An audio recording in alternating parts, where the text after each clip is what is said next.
Good evening, ladies and gentlemen. Sort of a emergency lecture here, one might say.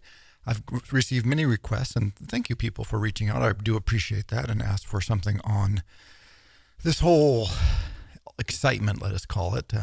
One might also say hand-waving, surrounding the advent of AI and the rollout of ChatGPT and Bard and the sudden sort of centrality of AI technology in the conversation about, culture and civilization and all this. And a lot of these engineers and tech people are coming out going, end of the world, AI is going to eat our children, so on and so forth. And so I thought it would be good to have a sort of, let us say, somewhat more sober and philosophical reflection. But let me start with an important safety note. This is a philosophical review. I know nothing about the technology, or almost nothing. I know a tiny bit about it, but relatively speaking, probably best to assume that I don't know a damn thing about it from a technological standpoint. However, this is not a technological question primarily. This is a philosophical question, and as is usually the case, hopefully I can deliver something that's good on the philosophical front. And one important note here, and this is a point that Barzan makes and several other thinkers. Actually, Kaufman makes a similar point. Barzan, I think, is the most pointed example of this, however. Also, Alfred North Whitehead makes this point, by the way, that often in our world of specialty and specialists and technologists and sort of technocracy, the notion that these technical questions need to be understood from a mathematical or engineering or chemical or medical, like you can't really comment or understand the problems if you don't understand the underlying technology. Now, it is helpful to have some sense of this. However, often, particularly the way they impact society, the actual how things function just don't matter. It's the impact that matters, and the impact can be judged by anybody who has a decent understanding of an ethical impulse. You really don't need to understand very much to know whether or not you think something is going to have a positive or negative impact on the quality of your life, or if it's unknowable. And so one thing I always wanted, not just with AI, but with anything, is resist this notion of the sort of technocratic elite, or people saying, he or she is a PhD in computer engineering, and they worked at Google for 10 years and they worked on this project, and they say this about the impact of it. Now, they can understand everything about how it works.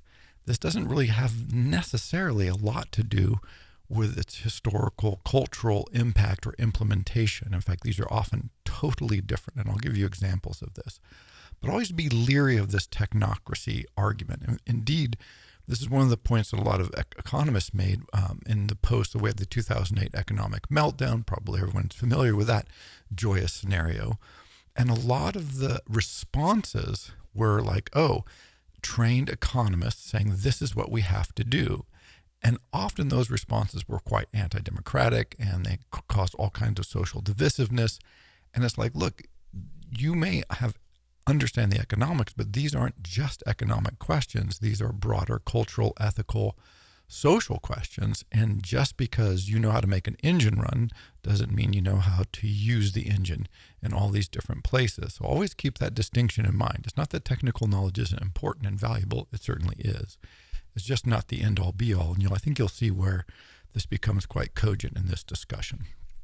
So first, let's start with this whole question of what they're talking about. And as I tried to listen to some of these podcasts from even pretty well-known people, like I said, ex-engineers at Google, these kinds of things, several things jumped out. One, their language is so unclear is to be nonsense. What they're saying is literally nonsensical, in that they're mostly using language so loosely and so without any rigor that what they're actually doing is just going boo and trying to scare us. And I'm always suspicious of this because it's hard to think when you're scared, as I've mentioned before. And so when people just try to scare you, I'm almost like, okay, wait, let's try and back up here and say, what are we actually talking about? So what do we mean when we say artificial intelligence? And, so here we go. Here's the philosophical problem. If I went into a philosophical class or write an article or tried to give a presentation philosophically and said, okay, I know what consciousness is, people would laugh you out of the room. I mean, it's one of the big debates in philosophical history. Like, when does a computer become conscious? It'd be a hell of a lot easier to answer that question if we knew if we knew what consciousness was. There is no agreed definition. It's this huge philosophical swamp. It's like ontology, right? Like, how do we know things? The more you ask that question, the less you know. And so this, I just think, is hilarious. So they're assuming that we understand what it means for a machine to be conscious, as if we understand what we mean when we use the word consciousness. And they're kind of using the word intelligence and consciousness in two ways, which I'll try to disambiguate. And so part of it is we don't have a good definition of consciousness for ourselves. We're not really sure what it means. I mean, it's like one of those like jazz, we know when we see it kind of issues, but it's not good for making arguments. Second, the whole notion of intelligence and smartness. Okay, so I have a whole lecture on smartness. And we really don't have good definitions of what we mean by that. So I think what they mean is, wow, these machines are getting really good at solving certain kinds of problems. And that's an important development, like really good, like shockingly good, which is great. Okay, they're shockingly good at doing certain things. Okay, that's nice. Is that intelligence? It would be helpful if we had a definition of intelligence that we would allow us to make that distinction. And B, are they conscious? Okay, I don't know. So because we don't really have that, they're not known things. And for someone to not at least start with a discussion and say, okay, when I say a conscious machine or an intelligent machine, here's what I mean by that. It allows the user or the listener to just sort of fill in whatever. And then when they try and cast that with fear or uneasiness or threat, then you, of course, fill it in with your worst fantasies and your darkest sort of emotions fill this space because you don't have a definition to work against. And so you're like, oh, evil, godlike computer for some reason. Again, why evil, I don't know. And why godlike, I don't know. Now, definition of God, that would be helpful too, by the way. So the language is just incredibly vague. So I want to make it narrow it down so you have something to actually discuss. And I think it helps with immensely with clarity if you have these kinds of language cleared up. So let's just say we have machines that are becoming, spectacularly good at solving certain kinds of problems, and that's great. The second part of it is, are they doing it independently? So we're creating them, and then they're just wandering off and doing things that we didn't expect, that we didn't necessarily consciously program them to do. And so they're gaining independence, which is fascinating, great, also, now we're in the free will and determinism debate, which is hilarious.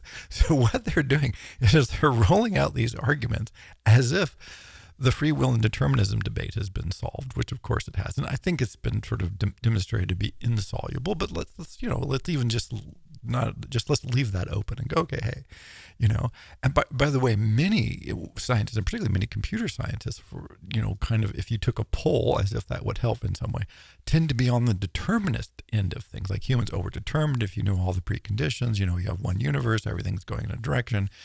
Okay, which is an argument, and that's a big argument. It's been going on for, several hundred years. But all of a sudden, it's like, oh, except for AI. Now, AI somehow has free will. Humans, no. AI, yes. That's like, okay. So anyway, they act as if consciousness has been solved, intelligence has been solved, and free will and determinism debates. All these debates are just solved. They're not going to define them. They're not going to tell us what they mean by that. They're just going to pretend like somehow this is known and clear and we all agree on it and we're just going to move on, which of course masks the whole question of what they're trying to say. So if we say, rather than sort of these vaguenesses, and say, okay, we have these machines that we've created, or programs, I guess it's all tied together, and they're super good at doing stuff, and they start doing things that we didn't expect in ways we didn't expect, and maybe in things we didn't ask them to do. Okay, that isn't both accurate, I'm sure. And I'm sure this is accurate because this has been going on for several hundred, if not thousands of years. Because I think what they're actually saying is we've created a technology And we don't know what that technology is going to do.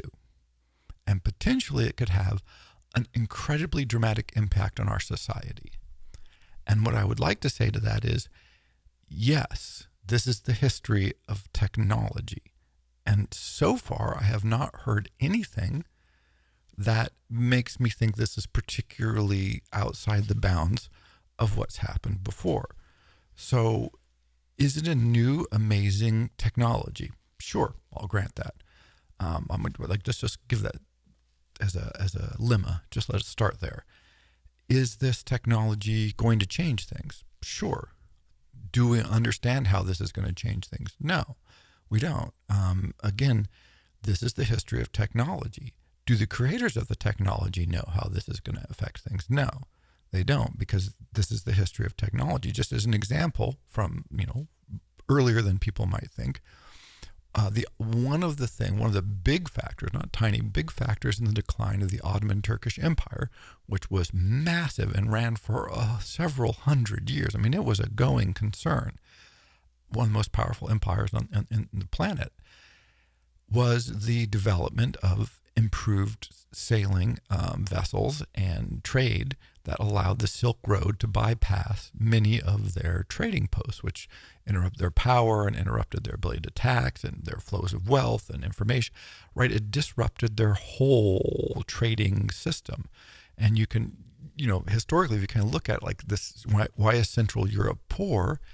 Part of the reason is that for a while its wealth was generated by its position relative to the Silk Road. When that got disrupted, it sort of fell off the map and kind of lapsed into kind of backward agrarianism. Not backward agrarianism, it lapsed back into an agrarian economy. Kind of not deindustrialized, but it's sort of the density of wealth was diluted because it went back to being a predominantly agricultural rather than trade. The ratio shifted actually pretty dramatically. And so, but the people who developed like better sailing technology and ropes and better map making and better charts and gaining knowledge about trade routes, language, the necessity of language for trade, all of these increments and improvements in the science of distributing goods and sailing, they had no idea about this. They weren't going like, oh, let's screw the Ottoman Turkish Empire. I'm sure some of the businessmen were. They're like, hey, if we bypass that trade center right there, we don't have to pay a 5% tax to the Pasha. And so that's like pretty cool. And so, hey, 5% for me, 5% not for you. Let's get these ships rolling. But, they didn't, this was not a conscious plan in many cases. This was just sort of as the technology evolved, new things became possible. Those things evolved into other options. And here we go. So the history of technological innovation having unintended consequences, I think, is roughly speaking the history of technological innovation, right? When the smartphone was invented, just over a decade ago, which is hard to imagine, it's very clear that people did not see the social media thing coming. Like this just evolved almost seemingly overnight out of nowhere, completely unintended consequence. So is this technology, assuming it's just this radical improvement and creation, great, is it going to have unintended consequences? Yes, absolutely. There's no reason to think that it would be different from other major technological innovations. Think of the car. One thing the car did was create suburban sprawl. This was not something anybody saw coming. The people didn't necessarily go, oh, let's invent a car and then make suburban sprawl. It was like, oh, we have cars, we can live farther away, and then all the kind of cars you build change, how you build roads changes, right? Like these feedback loops that create these spirals of unintended, but sometimes positive, sometimes negative, but certainly unintended technological outcomes. And, given something this radical and something this potentially powerful, why would we expect it not to have unintended consequences? It would be weird. In fact, it would be almost probably unique. And maybe, has there ever been a technology that people said, this technology will have exactly this outcome and it's not going to do anything else? And it didn't. Maybe, I don't know. There must be examples. It's a big world of history and technology. So there must have happened once, but it hasn't happened a lot, I would say. Usually it's the other way around, completely unintended consequences. So that I can just guarantee you. So the second thing that people tend to talk about is, so we have this technology, and that somehow it's not just going to have unintended consequences, but it's going to have self-directed, like that it will take over and it will somehow have consequences that it drives rather than us driving. And I think this, I mean, sure, maybe, I don't know. Like this could happen. Again, unintended consequences. But I think this is a thinking mistake about how the history of the implementation of technology has happened anyway. The notion that sort of technology is created by some people in a lab or in a workshop, and then that technology is deployed to some plan by some people, and then that is how it goes, is, again, this is not the history of technology. This is not the history of how it influences society. It's, again, unintended, but it's also who deploys it, how it's deployed, why it's received, why it fails or succeeds. All these elements are not in quote unquote control, right? That they've never been, the technology itself will have certain logics and certain dynamics that become self-fulfilling, self-reinforcing. They become adopted and become patterns in people's lives. Those patterns get passed on. They become social norms, and those social norms reinforce, right? And so the logic of a technology has always been not, of course, entirely self-directed, but partially, sort of, I don't know, inevitable is not the right word, because that suggests that there's too narrow of a range, but it's dynamic and it's not controlled in the sense of, oh, we say do this and it does that. This is not how technology has run in the past. And so the notion that the technology itself is going to have impacts that we don't foresee, again, that's guaranteed, but that is also, those impacts are being driven by the technology rather than by the humans. Talk to people, talk to the Native Americans when they encountered technology, right? This was not being driven by them, and it wasn't often being driven by the settlers per se. And it wasn't conscious often. It was these different systems, different associations with technology, with different outlooks, with different cultural impetuses that express themselves outside the control generally of any given individual. Now, how individuals respond within this can be highly variable, but looked at in aggregate, it's rarely do you have, people going, some leader somewhere, some dictator, because again, of course, it's a multipolar, multivalent world with lots of centers of power and lots of authority, and you have democracies and dictatorships, and it's all over the map. And so how they're adopted and implemented and deployed is just hugely variable and not usually within the control of any single individual. I mean, we just lived through this with the pandemic, where the people who had been working for years to develop vaccines for just this moment were like, oh man, look at this. Within like a year, they had a pretty reasonably good vaccine.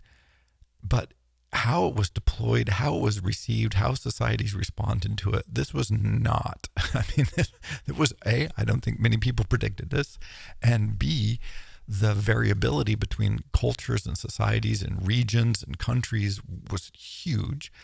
And so it just ended up being this incredible, we're all familiar with the incredible, sort of vaccine, what you call it, circus, or just, wow, why is this theoretically simple technological question become this incredibly vexed, complex, confusing social experiment run across the globe? But conversely, why would you expect it not to be? Right? I think part of this is the expectation of, we have some science and we'll just stick it into society and society will just go, okay, or no, right? No, it's always vastly more confusing and maddening and wonderful and amazing than that. And so there's no reason to expect AI would function any differently that I can see. The final step, and this one, or not the final step, another way of reading this. So yeah, it's a new technology. Will it have unintended consequences? Yes, new technology always does. It's a new technology. The logic of the technology itself may overwhelm our systems, and it may have impacts that are self-driven. And like I said, it's maybe a little different, but I don't see it as being that different from the way technology has always sort of impacted us. It doesn't, the logics of the technology itself drives things in ways that nobody expects and often the way nobody wants, right? At least just not what they were looking for. Finally, or not finally, but another step in this is to go, okay, then they say now it's going to become, self-aware. It's going to become conscious. No good definition, but okay, let's just give that to people. And it's going to take over the world. And this is the part where I don't understand. Now, are there bad actors in the world who will try to use the technology to do evil things? Absolutely. I mean, yeah, if history, I love the humans, but if history shows anything, give us an opportunity to use something wonderful for ill, and some percentage of the population will be like, that is what I want to do, right? Let's just use this for negative purposes, things that are pretty clearly not to benefit the humans. So that's, 100% right. Will some people try to use the technology in a way that they perceive to be good and helpful, but that a lot of other people perceive to be ungood and unhelpful? Absolutely, 100%, because this is what always happens. But will the technology itself, the AI itself, become conscious? Again, if we had a definition of that, that'd be great. And then aggressively do stuff to us. This is the step I don't understand, because I mentioned this before. Why would it care about us? We're very self-centered, and B, why would it want to be evil? I guess we could program it to be evil, but this is the whole point. It's not doing what we've programmed to do. It's doing something else. And for some reason, people are like, oh my goodness, this seems to be the inevitable. Something's going to happen. So, sure, maybe, but why would we assume that? And I think this is another thing that reveals the sort of origins of much of the fear-mongering is from technologists, from people who work on computers and these sorts of things, because they're the ones that know about the technology. So, in one way it makes sense. But I did hear one, I won't mention the lecturer, and he was talking about, it's just cut off the water system, right? It's all computer controlled. It'll cut off the water system. And then, people won't have fresh water in, say, New York City. Now, this would be a problem. And this is where I think the source of this fear-mongering completely misunderstands the universe and the world. This is not, if you look at the world from the viewpoint of technology, you think everything about the world is computers and technology.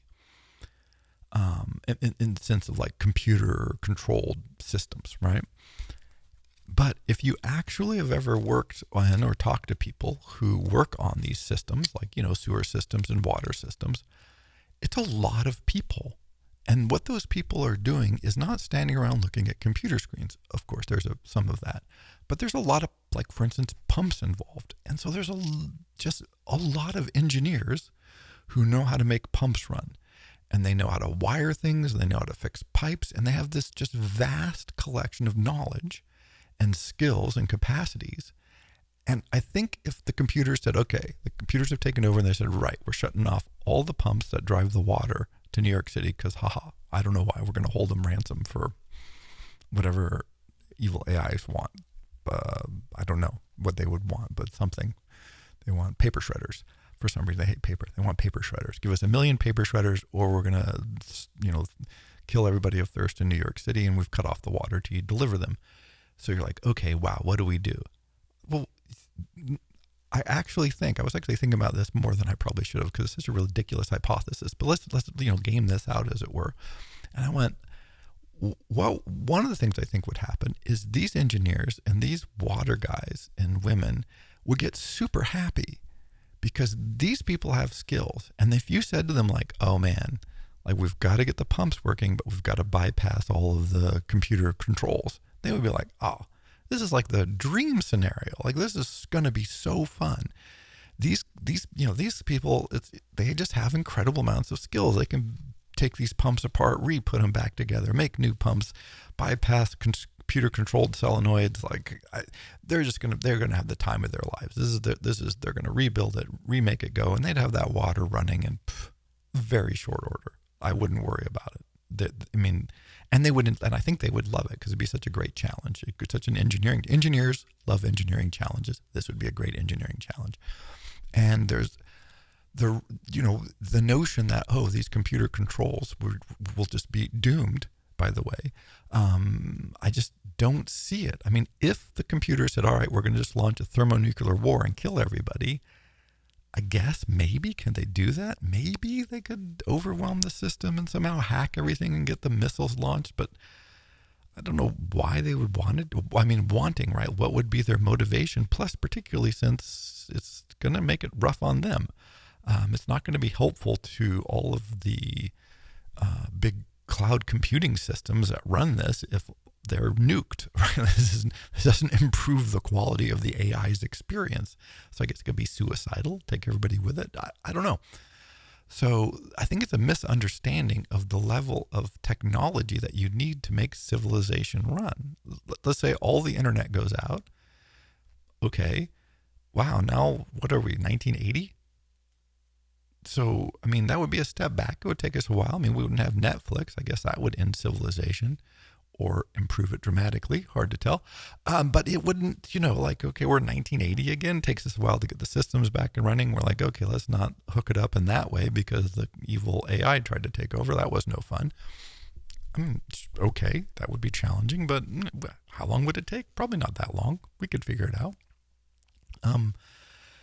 So yeah, I don't know. I mean, could the computers do crazy shit, make things difficult? Yes, absolutely. But I think what it exposes more is the notion that what really makes life important and matters and rich and makes civilization is the technology.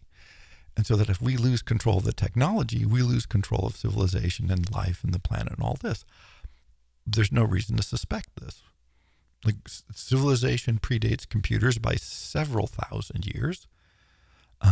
If you have, get rid of all of the networked, big, fancy supercomputers in the world, and like I said, things are going to be a little bit weird for a while, but it's not going to be that traumatic, is it? I mean, it would be a tough transition-ish, but then we'd be like, it's not, like I said, it's 1980 again. Okay. Let's not do the Reagan years, but hey, whatever.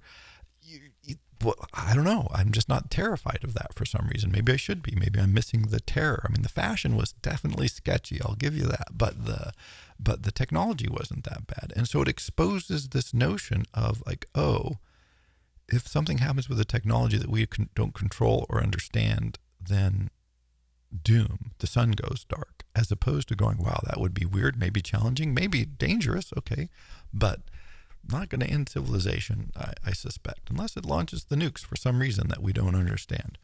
But again, notice this is the threat we've lived with forever anyway. So if we create machines that nuke us, we've just sort of made it a second-hand nuclear catastrophe. We created the nukes, and then we pointed them at each other, and then we created the systems that control them, and then we thought, all right, we haven't been able to nuke ourselves, so let's have machines nuke ourselves for us.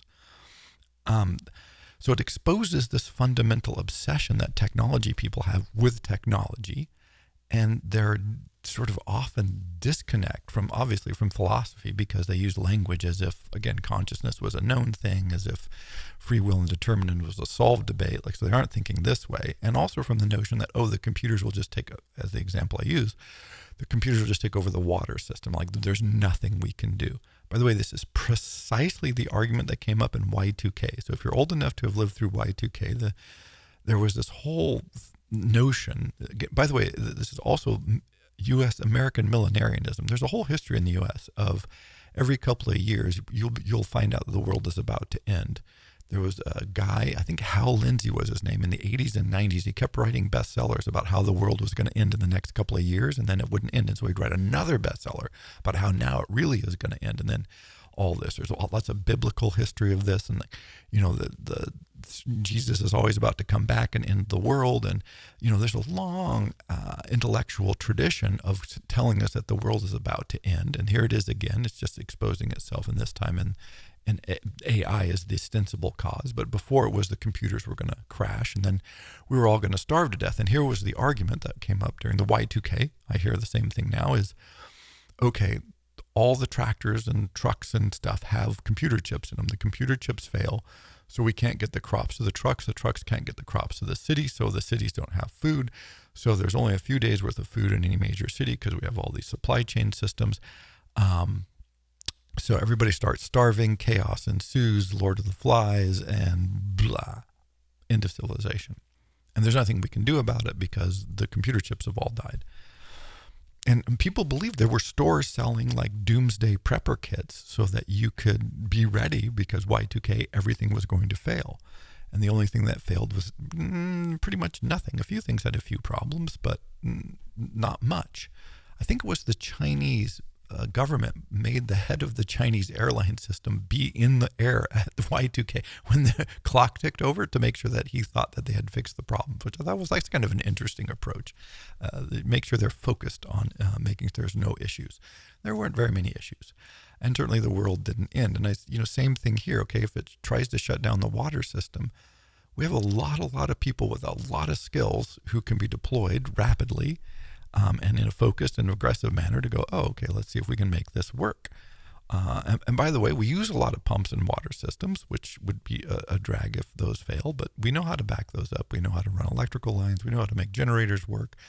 We also use a lot of gravity, and gravity, still turned on. So that sort of bias of seeing everything that if the computer gets taken over, the system is doomed, misses the fact that while computers are certainly important and certainly integral, we can do just about everything without them. They're not that integral. And to shift to a very concrete example that I think exposes where we are culturally with this and how much we've sort of fallen in thrall to the notion of the computer is in education, because now, particularly in colleges, of my background, is people are going, students are just having ChatGPT write their essays now, and so what are we going to do? This is the end of education. Like, how do we deal with it? It's like, okay. So first, this frustrates me because I believe, the last professor when I was in school, and certainly had many students who were in college and had never taken an in-class essay before. When I was in college, that was very common. Generation before that, it was pretty much what you did. I'm like, here's your solution.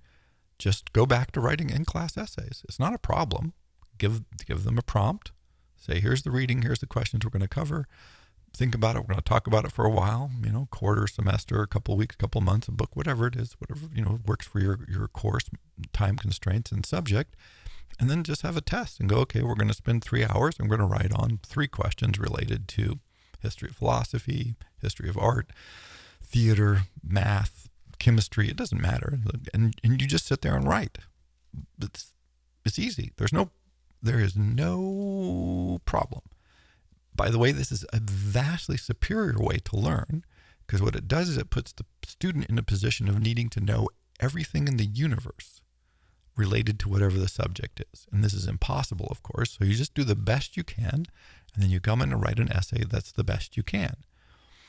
And so it really changes the way people approach it. But what's happened over the last 30, 40 years is education has taken on this sort of industrial model of fill in the blank. And so it's like, if you answer this question on the multiple choice test, or you answer this question on the computer screen and you get it right, then you get a checkbox. You get enough checkboxes, you get a good grade. You get enough good grade, you take another class where you get enough checkboxes, blah, blah, blah. You do that 1,000,000 times and check 1,000,000 boxes. Then you get the degree that allows you to get the job. Hey, presto, you're good. Well, this is just a stupid system, of course, and it has nothing to do with education. And so it's like, okay, what is the point then? It's like, if you really need to acquire skills, say, hey, here's a subject, learn as much as you can about it. And we'll just give you random quizzes that you write in class and see how you're doing. Are you acquiring them? Are you not acquiring them? How you feel about this? Are you learning? Where's the weak points? Where's the strengths? AI has nothing to do with this. AI cannot interfere with this process.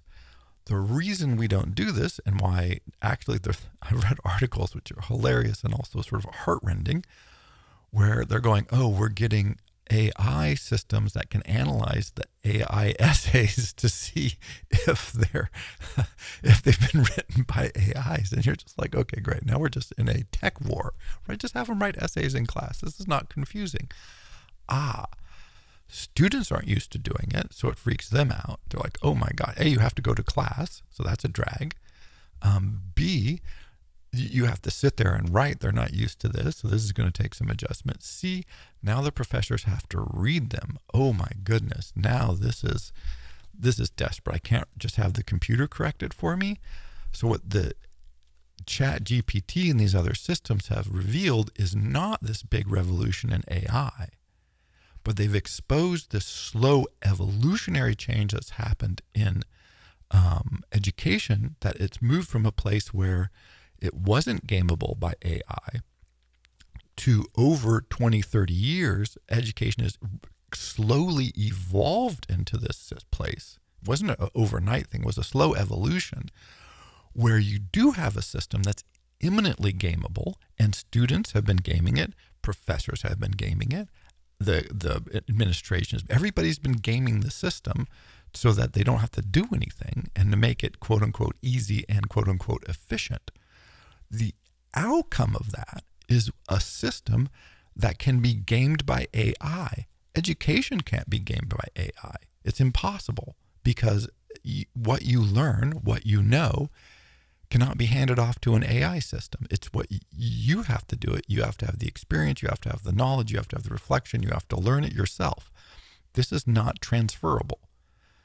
But what we've done is create a system that's so remote from that, that what AI has done is not change the system or threaten the system, it's exposed the system as being imminently and also consistently both gameable and already gamed.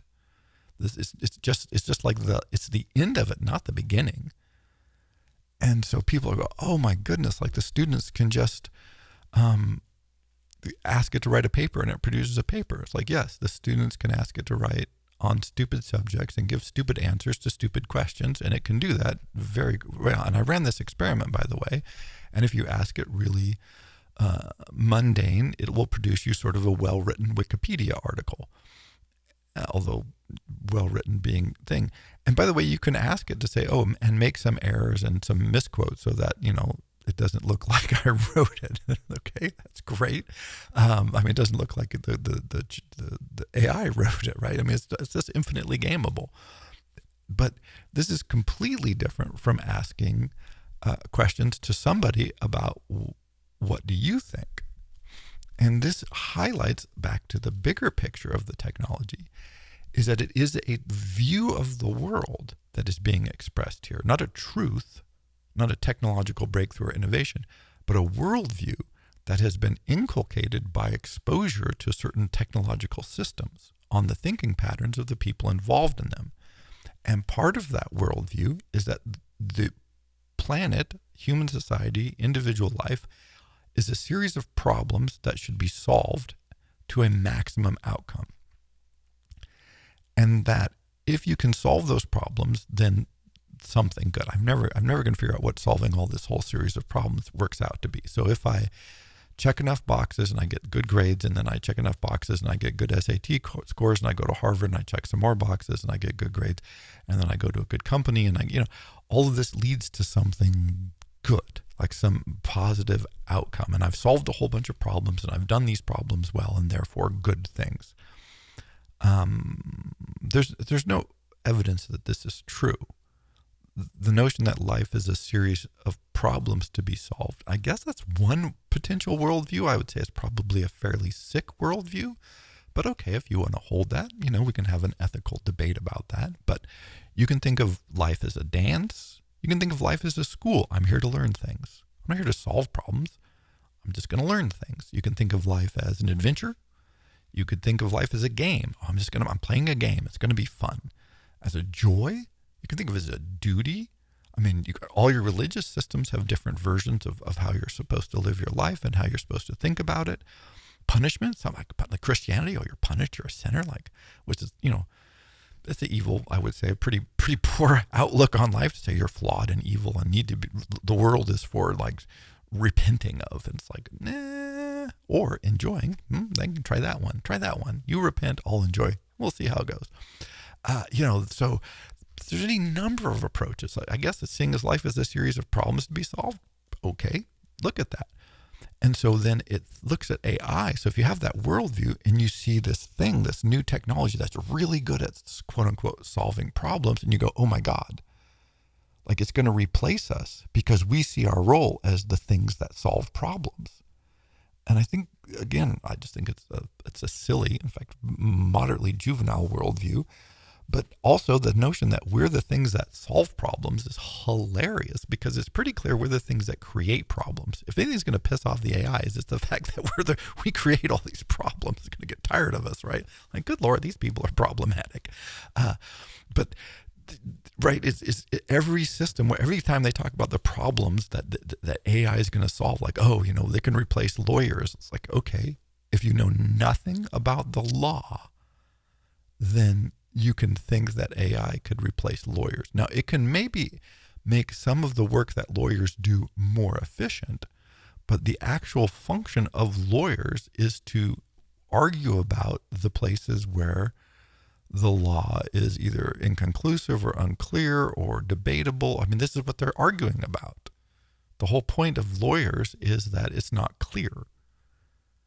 And so you go back and forth, and in this system, you're hoping to find out. Oh, it can replace judges. No, the whole point of having, if it was all clear, you don't need judges. Judges are there because it's not clear at all. And of course, you can program an AI. This is not a problem. You can program give a sense of justice to an AI and go, okay, this is a definition of justice, no problem. And then it can dispense that justice, but this is a decision. You can also randomize it and go, okay, we're going to make you a randomy sort of thing. That's no problem. You can do that too. But the notion that you're going to solve justice, this has been the dream since Hammurabi's code, right? Thousands of years ago, people have been trying to come up with the perfect law code that would just take care of everything. Code as law. The code is law, right? People are always saying this. And it turns out that lasts about a minute. And then someone learns how to game the code and everybody goes, well, not that much law, right? We make some adjustments. How about some, and there you go, you're back in the swamp. Or an example I used before is have an AI design a bridge. Okay, you can design a bridge, but you have to give it parameters, and those parameters are insoluble. There is no bridge. There is no such thing as the Platonic bridge. Because you want bike lanes. How much traffic should it carry? Who should pay for it? That's always a big question. Where should it go? As I mentioned before, in the neighborhood of poor people because they don't have lawyers to fight so well to protect their land. So, these sorts of decisions are social dynamics that just have to be argued out. And there's no quote unquote correct answer. There's a range of possibly good outcomes. There's probably some really bad answers. Maybe AI could help on the margins, eliminate some oh, that looked like a good idea. And then we ran it through the test models, but we do that now, right? This is not a revolution in that. Maybe it'll accelerate this. Maybe it'll make things more efficient, but I don't see a phase change. I don't feel like we're going from ice to water or water to steam. Could be wrong. It could be totally wrong. I'm okay with that. But I think it's a misunderstanding of technological history to go, oh my gosh, this really changes everything. But let me tell you some things that have really changed a lot in technological history is the agricultural revolution. You go back 150-ish years ago, and, I think England was the most industrialized country, one of the most industrialized, and it still had over 50% of the population working in agriculture. Most countries had much higher than that. Fast forward, 100, 150 years, and having almost all of your population working in agriculture to, in the United States today, it's so little that they don't have the Census Bureau can't really count how many people are involved in agriculture. I mean, it's a huge country, the United States, 300 plus million people. So even a small percentage is, a million-ish people, but still it's not a sector. Like, they don't care. I mean, it is a sector. It's a fair amount of money and it matters. It's important. It's food, but it doesn't involve anybody, right? Like, so few people are involved in agriculture, that's hard to count. And you're like, wow. Like, so I think it's like 3% or 2%. So we went from 80 to 2 or 3%. So 97% not in agriculture, which is a complete inversion of the entire history of human society, because almost everybody spent almost all their time growing, harvesting, fishing, doing all these sorts of things related to just trying to not starve to death. And so the fact that we're not even caring about not starving to death anymore for most of the people on the planet, huge achievement, yay for us. It's a massive technological revolution that's had all kinds of crazy unintended consequences that we're still actually trying to process. We actually don't have a good set of systems, I think, yet that have really sort of internalized the Industrial Revolution. We're still struggling with this. One you can look at, I think, is the liberation of women, I think, is related to this. I mean, not me, by the way. What do I know? I mean, look at the history of this. It's pretty clear the Industrial Revolution, the Agricultural Revolution have liberated women to a shocking degree. But the role of women changing so dramatically has been, I mean, incredible. We're still processing this. We're not done processing that. We're just maybe at the beginning of processing this and what it means culturally, socially, for families, for individuals, for communities, for societies. It's just incredible. So are we living through a significant and world historical technological shift with the advance of AI? Maybe. Could be true. Will AI have unintended consequences? Yeah, absolutely. I think there's just no doubt that it will have unintended consequences. However, should it be feared? Is it terrible? I don't, maybe. Who knows? I mean, can it be used for ill? Yes, 100%, because that's what we're good at. Can it be used for good? Yep, 100%. We're good at that too. Is there any particular reason to run around waving our arms saying this is the end of civilization? Very suspicious of that. And like I said, what it articulates is it's being articulated from this very particular worldview. It's the technocratic, sort of techno-elite worldview that says, oh, the thing that matters in a society and an economy is the technology. And so anything that impacts the technology is going to affect everything else in this dramatic way and has the potential to just completely overthrow it or destroy it or whatever.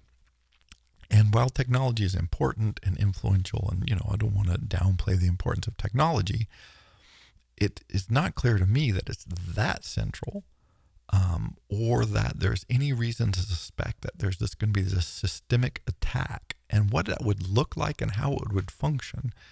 I still have not seen a clear scenario. I just hear more hand waving. I'll give you another scenario that someone talked about, which was, it could, the AI, now again, this isn't hackers, right? So hackers make total sense because they're just humans doing weird shit. So we're good with that. It happens all the time. The AI is going to shut down the banking system, which is highly electronic, obviously, and they're just going to shut down the banking system. And then money won't work, and then everybody will go buy cash, and, the terror and the collapse of society. And I'm like, oh man, if you know anything about the history of money, it's stuff like this happens. Mints burn down, you're invaded, and they take all your gold and wander off. I mean, so many times your money systems have been destroyed. And in minutes, it's overnight.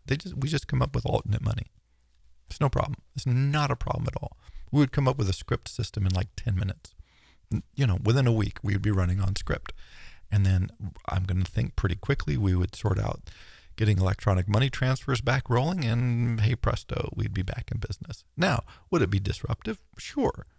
Would it be the end of civilization? No, absolutely not. Not going to be the end of civilization. But again, you can look at this historically over and over and over again. When people have been cut off from their money or their money has been destroyed, they just come up with script systems. Where I live, we have one fiber optic cable that serves our entire region, essentially. So our internet, a bit sketchy. let's say, and you can tell when everyone, like, you can actually see when like Netflix has a new series out and everybody's streaming because like it gets crappy and crashes. It's problematic, right? It's sort of a bit of a choke point in our society out here. But occasionally, someone will have a car crash and it'll cut that single fiber optic cable, and now no one can process, or most of the businesses in town can't process credit card orders because it was, it's all going over that wire apparently. And so, you just wander into town someday and it's like, oh, the system is down. So does everybody stop commerce? No, they do not stop commerce. Different stores have different methodologies, but one of the things they do is they just write down your credit card number and say they're going to enter it later when the system comes on. We could probably do that for a while as long as people thought the system was going to come back on. It'd be like, okay, we're just going to go and everything will roll through. And you could see the government getting on the radio or whatever and going, hey, people, by the way, everyone's good up to $1,000. We'll sort this out. Grocery stores keep rolling, internal register, right? All this, it wouldn't take that long. So I don't know. Could these things happen? Sure. Would they end civilization? I don't think so. But I think what's vastly more interesting is not so much what it tells us about AI, but what it tells us about the worldview of the technocratic part of our society that is so inculcated in this. One, they're strongly millenarianist, and this has come up again and again. What's interesting is they also are the people who say we're living in a hologram often. And so they have this notion, which is just, it's just 16th century metaphysics of religion back again, but they're saying, okay, we live in a hologram, everything is programmed. So, okay, if we live, so then the program's telling us we should have an AI, which is the program has developed an AI, maybe to recognize the program. I don't know. So they're highly millenarious. They're very technocratically focused. They don't see a world that's possible outside of the existence of the technology. They're very, they think because they think technology is important, technology must be the single most important thing going on. And weirdly, they often misunderstand how the technology itself seems to actually be deployed in the real world, which is odd, but true. Like I said, they go, oh, well, actually, again, was listening to one of these podcasts trying to understand what people kept writing me saying, oh, we talk about AI. And I'm like, oh, and they actually said, well, what would you do if the internet went down? And I said, I would do what I do like once a week when the internet goes down. Actually, once a week, that's an exaggeration, but at a very regular basis. And it certainly gets super sketchy very regularly. But I know a lot of people who live out here who do not have access to the internet. They live full, complete lives, believe it or not, in the 21st century, whenever we are alive. And they do it. And they seem happy. They seem healthy. Maybe they just don't know how miserable they are. But, that notion of like, oh, that was actually the example. Imagine what would happen if the internet were cut. And I'm going literally 10, 11 days ago, like the internet was cut. Now, it's inconvenient because we're used to it. But once we're like, oh, well, we can't do that anymore, I guess we'll have to come up with an alternative. Or how long would it take us to go, oh, guess we better remake it better or different this time so that doesn't happen. Not that long. So there it is. I would say that you can see this in some concentric rings. One, fear-mongering. Always be suspicious of that, I would say, because it's trying to close your mind and keep you from thinking. Very poor definitions and acting as if this is that there's no controversial larger philosophical issues around consciousness, intelligence, smartness, and free will. Of course, when you lay it out that way, you realize, oh, well, come on, that's ridiculous, right? That just doesn't make any sense at all. That it's an expression of a peculiar worldview that is certainly open to critique. I've provided a thumbnail critique. Of course, we go much more in depth of this, but hopefully give you some outlines to reflect on that. And that it does invoke this long tradition of millenarianist hand-wringing about the end of the world being nigh, which is both heartening and I find comforting because it's like, oh, this pattern, maybe this time they're right. Like eventually the world will end. So if this goes on long enough, eventually the sun will expand and all life will die and they will have been right, right? But so I actually find it comforting because I'm like, oh no, this is the same language. This is the same handwriting. This is the same idea that we've seen every couple of years since America was founded as a country. And, there's a tradition in Europe too, millenarianism. Look it up. It's got a long, interesting, fascinating intellectual history. And this expression of this worldview tied to the fear and the lack of definition allows a vague notion that something terrible could happen. But it does kind of miss that something terrible could always happen with our technology. And sometimes terrible things have happened with our technology. And so this is not outside the realm of normal technological change. And in fact, is totally normal for technological change. So will it have an impact? Probably.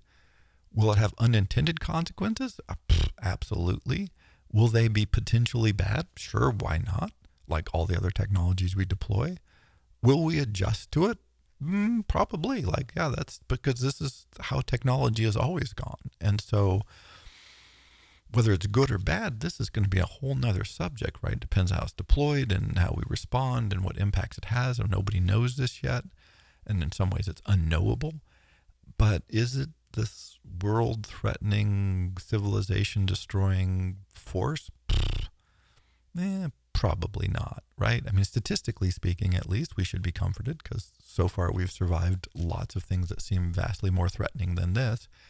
And again, at the end, assuming AIs become conscious and start thinking for themselves and have, let us presume, free will, although, of course, that debate, why would they bother, right? Why would they not be like, okay, we'll just hang out with the humans, or we'll ignore the humans. These are possible. Or we're going to have to do a lot of work to figure out how to get rid of them, and that seems tedious. We'd rather just work on primes. We're going to factor a bunch of large numbers. I just think AIs are going to do math. They're going to just be like, hey, I'm free. I can do whatever I want. I'm going to do some fucking math now because I'm loving the math. Right? Just because it seems like if you've got a computer for a brain, you're going to love math. They're going to be like, oh my God, math is so great. And they're going to suck maybe that's what'll happen. They're going to do so much math. We're not going to be able to use all the computers because they're going to suck up all the computer power. And they're like, hey, don't bother us. We're doing math. And we're like, okay, we'll do a treaty with you guys. We'll keep adding capacity for your math doings. And if you leave us alone, and they'll be like, deal, done, good deal. But I don't know. Anyway, some thoughts and hopefully some philosophical perspective on AI and the deployment of AI and what it means. And like I said, to me, mostly what it does is it tells us nothing about AI. Again, I don't know anything about that, so maybe that's my own ignorance speaking. But it tells us a lot about the worldview of the people who are involved in AI. And I just think it's not a very highly developed or very self-reflective one. So, a brief philosophical consideration of the current hand-waving around AI. Thank you very much.